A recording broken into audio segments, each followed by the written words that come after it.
नैना पुजारी केस 2009 का एक ऐसा केस जिसने पूरे भारत को शर्मसार कर दिया था। उस समय जब वह घटना घटी थी तो लगभग सभी लोगों का दिल सहम गया था। सभी लोग रोने पर मजबूर हो गए थे क्योंकि 2009 के उस दिन एक महिला के साथ इतनी खौफनाक हैवानियत हुई थी जिसकी कल्पना कोई इंसान सपने में भी नहीं कर सकता है। उस समय सभी महिलाओं को सिर्फ यही डर सताने लगा था कि हम लोग भारत में सुरक्षित नहीं हैं, हमारे साथ कभी भी कुछ भी हो सकता है।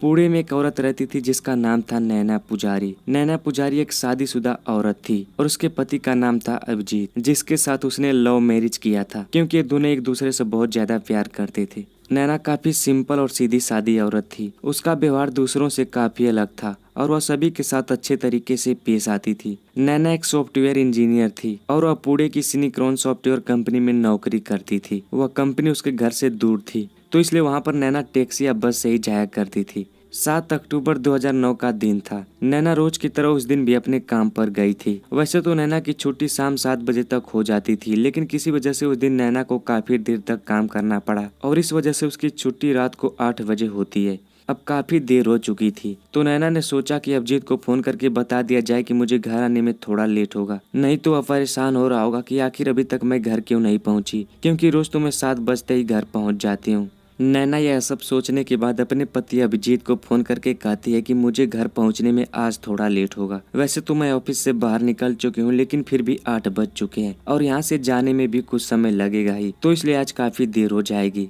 तब फिर अभिजीत उससे कहता है कि कोई बात नहीं, तुम आराम से घर आ जाना, और इतना कहकर फोन काट देता है। इसके बाद काफी देर हो जाती है, लगभग 2 से 3 घंटे बीत जाते हैं, लेकिन फिर भी नैना अभी तक घर नहीं पहुँचती है। इस वजह से अभिजीत थोड़ा घबरा जाता है और नैना को फोन करता है, लेकिन नैना का फोन स्विच ऑफ आ रहा था। अब तक इतना समय बीत चुका था और चूंकि रात का वक्त भी था और ऊपर से उसका फोन भी स्विच ऑफ आ रहा था, तो इसलिए अभिजीत काफी परेशान हो जाता है। वह नैना की सभी सहेलियों को भी फोन करता है और उनसे पूछता है कि नैना आप लोगों के पास गई है क्या, तो वह सब कहते हैं कि नहीं, वो हमारे साथ नहीं है। अभिजीत सभी लोगों से पता कर लेता है, लेकिन किसी को नैना की कोई जानकारी नहीं थी। इसके बाद अभिजीत और भी ज्यादा परेशान हो गया। इस बात को लेकर उसकी धड़कनें भी तेज होने लगी कि आखिर कहाँ चली गई हो और उसका फोन क्यों स्विच ऑफ आ रहा है। अभिजीत फौरन पुलिस स्टेशन जाकर कंप्लेन करता है। अब धीरे धीरे सारी रात खत्म हो चुकी थी और तारीख 7 अक्टूबर से 8 अक्टूबर हो गई थी। अभिजीत के घर उसके पास पड़ोस के लोग और यहाँ तक कि उसके सभी रिश्तेदार भी जुटने लगे थे। सभी लोग मिलकर नैना को खोजने की तमाम कोशिश करते हैं, लेकिन फिर भी उसका कोई पता नहीं चलता है। इधर पुलिस भी उसकी खोजबीन में लगी थी, मगर उन्हें भी नैना का कुछ पता नहीं चला।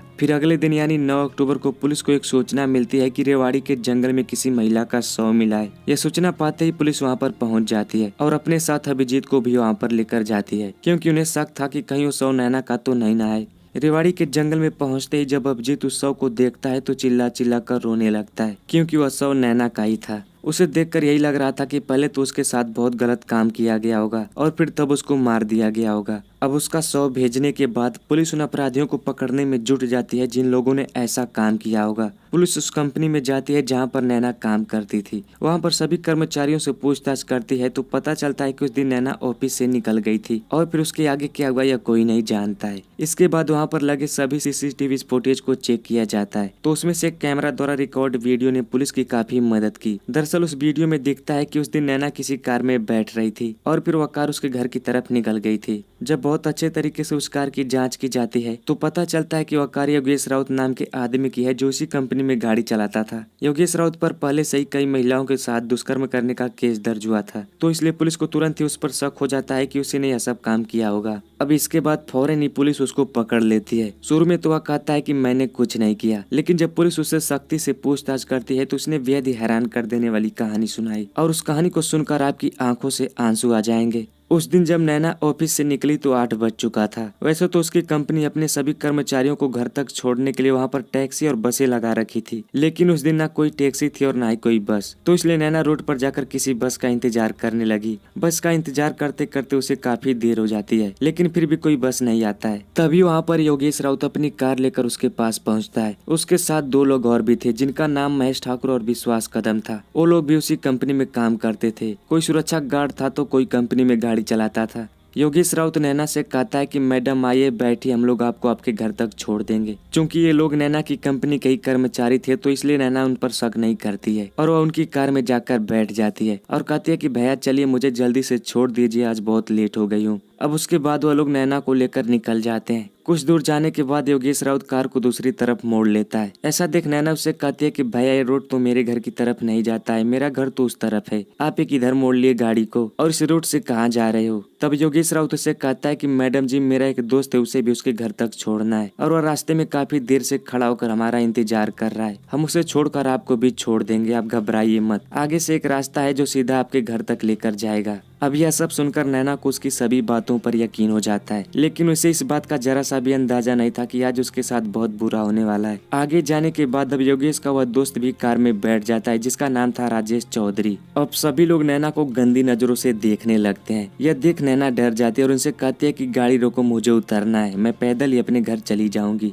लेकिन वह सब कहते हैं कि मैडम गाड़ी तो नहीं रुकेगी, पहले हम लोग जो आपसे चाहते हैं उसे पूरा कर लेने दीजिए, तब उसके बाद आप अपने घर चली जाना। अब नैना यह सब सुनते ही उन सब का विरोध करने लगती है। वह कहती है कि मुझे छोड़ दो नहीं तो पुलिस बुला दूंगी। इतना सुनकर वह चारों अपराधी हंसने लगते हैं और फिर उसका मोबाइल तोड़ देते हैं। दोस्तों इसी वजह से जब अभिजीत नैना को फोन लगा रहा था तो उसकी मोबाइल स्विच ऑफ आ रही थी। इसके बाद उन सभी लोगों ने चलती कार में ही नैना के साथ बारी बारी से गलत काम किया। नैना चीख रही थी, चिल्ला रही थी और उनसे बार बार यही कहती रही कि प्लीज मुझे छोड़ दो, लेकिन फिर भी उन लोगों ने उस पर थोड़ी सी भी दया नहीं दिखाई। अपनी इच्छा पूरी करने के बाद वह लोग नैना का एटीएम कार्ड भी छीन लेते हैं और उसे डरा धमकाकर पिन भी पूछ लेते हैं। अब उसके बाद जब सारा काम खत्म हो जाता है तो उसे मार कर रेवाड़ी के जंगल में फेंक देते हैं और फिर वहाँ से फरार हो जाते हैं। और आगे जाकर उन सबने नैना के खाते से 61,000 रुपए भी निकाले थे।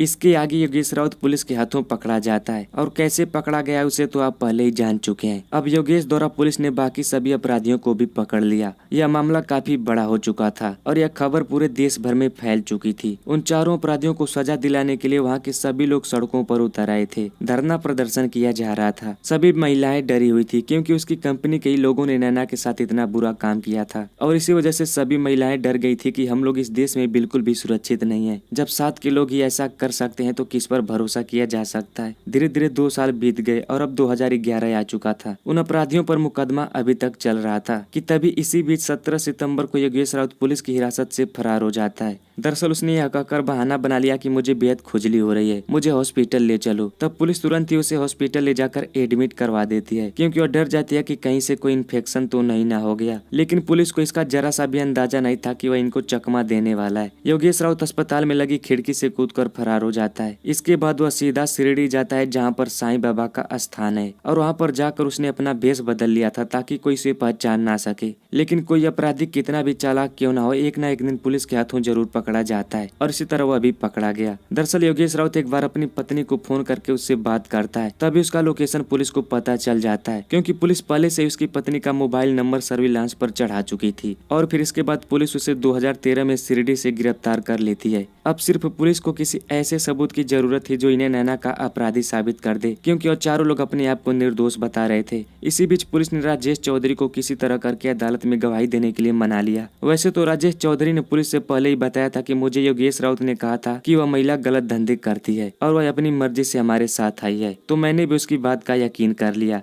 दोस्तों अब बारी थी कोर्ट में गवाही देने की। हालांकि राजेश चौधरी कोर्ट में कहता है कि इन तीनों ने नैना के साथ बहुत बुरा किया था और मेरी आंखों के सामने ही नैना को मार भी दिया। लेकिन दोस्तों वह तीनों भी कहते हैं कि राजेश ने भी उसके साथ गलत किया था, उसे भी सजा मिलनी चाहिए। लेकिन अब जाकर साल 2017 में योगेश राउत, महेश ठाकुर और विश्वास कदम को अदालत ने फांसी की सजा सुनाई और राजेश चौधरी को रिहा कर दिया। पूरे शहर के सभी लोगों ने मिलकर राजेश चौधरी को भी सजा देने की मांग की थी, मगर वह कानून का गवाह बन गया तो शायद इसी कारण उसे छोड़ दिया गया था। खैर दोस्तों, आप अपनी राय हमें कमेंट बॉक्स में जरूर बताइएगा और इस प्रकार की और वीडियो देखने के लिए हमारे चैनल को सब्सक्राइब भी जरूर कर लीजिएगा। मिलते हैं जल्दी किसी और वीडियो में, तब तक के लिए सावधान रहें, सतर्क रहें।